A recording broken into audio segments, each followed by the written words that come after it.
ಎಲ್ಲರಿಗೂ ನಮಸ್ಕಾರ. ಕೆಸೆಟ್ ಪರೀಕ್ಷೆ ಬರೆದಾದ ನಂತರ ರಿಸಲ್ಟ್ ಬಂದ ಮೇಲೆ ಅಂಕಗಳನ್ನು ನೋಡಿ ಕೆಲವೊಂದು ಜನ ಅಭ್ಯರ್ಥಿಗಳು ಸರ್ ನಾನು ಎಲಿಜಿಬಲ್ ಆಗಿದ್ದೇನೆ, ಅಂದರೆ ನಾನು ಪಾಸ್ ಆಗಿದ್ದೇನೆ ಅಥವಾ ಈ ಒಂದು ಮಾರ್ಕ್ಸ್ ಇರುತ್ತಲ್ಲ ಎಲಿಜಿಬಲ್ಗೆ ಆ ಒಂದು ಮಾರ್ಕ್ಸ್ಗಳನ್ನು ತೆಗೆದುಕೊಂಡಿದ್ದೇನೆ, ಆದರೂ ಕೂಡ ನನಗೆ ಸರ್ಟಿಫಿಕೇಟ್ ಬಂದಿಲ್ಲ ಅಥವಾ ಸರ್ಟಿಫಿಕೇಟ್ ಬರಲ್ಲ ಅಥವಾ ಸರಿ ರಿಸಲ್ಟಲ್ಲಿ ಈ ರೀತಿ ತೋರಿಸಿದ್ದಾರೆ ಅಂತ ಕೇಳ್ತಾ ಹೋಗ್ತಾರೆ ಅಭ್ಯರ್ಥಿಗಳು.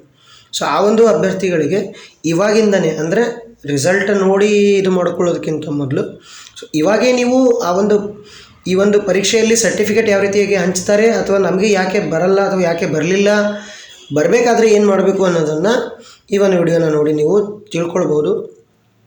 ಬನ್ನಿ ಡೀಟೇಲಾಗಿ ನೋಡ್ತಾ ಹೋಗೋಣ. ಅದಕ್ಕೂ ಮುಂಚೆ ನಾವು ಕರ್ನಾಟಕ TETಗೆ ಸಂಬಂಧಪಟ್ಟಂತೆ ಹಾಗೂ ಶಿಕ್ಷಕರ ನೇಮಕಾತಿಗೆ ಸಂಬಂಧಪಟ್ಟಂತೆ ವಿಡಿಯೋಗಳನ್ನು ಮಾಡ್ತಾ ಇರ್ತೇವೆ. ನಿಮಗೆ ಏನೇ ಡೌಟ್ ಇದ್ದರೂ ಕೂಡ ಈ ಒಂದು ವಿಡಿಯೋನ ಕಮೆಂಟ್ ಬಾಕ್ಸಲ್ಲಿ ಕಮೆಂಟ್ ಮಾಡಿ ಅಂತ ಹೇಳ್ತಾ, ನೋಡಿ ಸರ್ಟಿಫಿಕೇಟ್ ಯಾಕೆ ಬರೋದಿಲ್ಲ ಅನ್ನೋದನ್ನು ನೋಡ್ತಾ ಹೋಗೋಣ.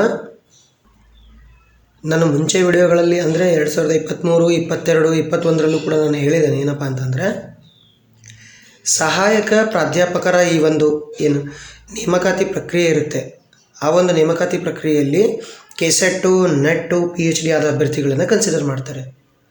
ಸೊ ಅದಕ್ಕೋಸ್ಕರ ಕೆಸೆಟ್ ಪರೀಕ್ಷೆಯಲ್ಲಿ ಸರ್ಟಿಫಿಕೇಟ್ ತೆಗೆದುಕೊಳ್ಬೇಕಪ್ಪ ಅಂತಂದರೆ ಈ ಒಂದು ಕೆಸೆಟ್ನಲ್ಲಿ ಮಿನಿಮಮ್ ಕ್ರೈಟೇರಿಯಾ ಅಂತ ಮೊದಲಿದೆ, ಆಮೇಲೆ ಸೀಟ್ ಅಲಾಟ್ಮೆಂಟ್ಗೆ ಒಂದು ಕ್ರೈಟೇರಿಯಾ ಇದೆ.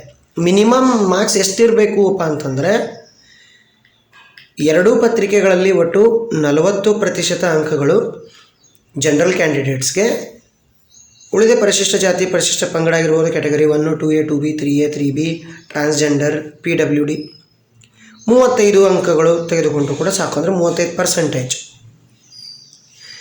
ಇದು ಪಡೆಯಬೇಕಾದ ಕನಿಷ್ಠ ಅಂಕಗಳು.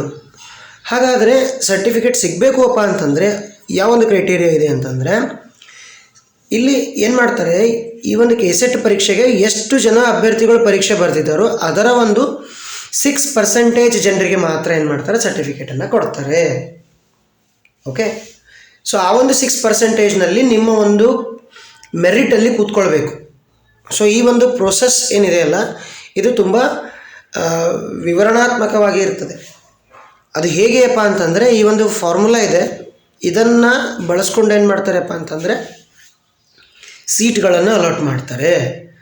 ಓಕೆ, ಸೊ ಇನ್ನು ಬೇರೆ ಬೇರೆ ವಿಷಯಗಳಿಗೆ ಸಂಬಂಧಪಟ್ಟಂತೆ ಅಂದರೆ ಕೆಸೆಟ್ ವಿಷಯಕ್ಕೆ ಸಂಬಂಧಪಟ್ಟಂತೆ ಬೇರೆ ಬೇರೆ ಏನಾದರೂ ಡೌಟ್ಗಳಿದ್ದರೆ ನಾನು ಮುಂದಿನ ವಿಡಿಯೋಗಳ ಮೂಲಕ ನಾನು ವಿವರಿಸ್ತಾ ಹೋಗ್ತೇನೆ. ಪತ್ರಿಕೆ 1ರಲ್ಲಿ ಯಾವ ರೀತಿಯಾಗಿ ಸ್ಕೋರ್ ಮಾಡಬೇಕು, ಯಾಕಂದರೆ ಪತ್ರಿಕೆ 2ರಲ್ಲಿ ತುಂಬ ಚೆನ್ನಾಗಿ ಮಾಡ್ತೀರಿ, ನಿಮ್ಮ ವಿಷಯಗಳಲ್ಲಿ ಮಾಡ್ತಾ ಹೋಗ್ತೀರಿ, ಪತ್ರಿಕೆ 1 ಚೆನ್ನಾಗಾಗಲ್ಲ.